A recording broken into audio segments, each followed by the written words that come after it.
বলেছেন এবং এই মুমিনদেরকে আল্লাহ পাক জান্নাতের ঘোষণা করে দিয়েছেন। তার মধ্যে এক নাম্বার হলো আত্তাইবুন, তওবাকারী। জোরে বলেন, তার ভিতরে এক নাম্বার কারা? তওবা।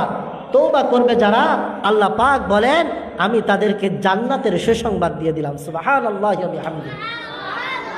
এখন তওবা করার জন্য ইলমের দরকার আছে না নাই? ও ধানমন্ডির ভাইয়েরা আমার, বন্ধুগণ আমার, খুব মনোযোগ দিয়ে শুনবেন।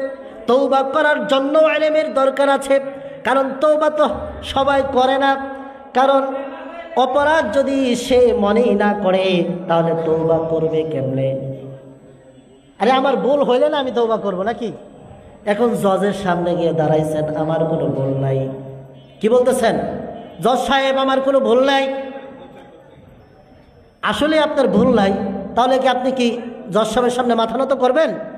ভুল যদি থাকে বা ভুল যে করছেন এই এলেমটা যদি আপনার থাকে তাহলে না আপনি তাওবা করতে পারবেন। এজন্য আমার ভাইয়েরা, বন্ধুগণ আমার,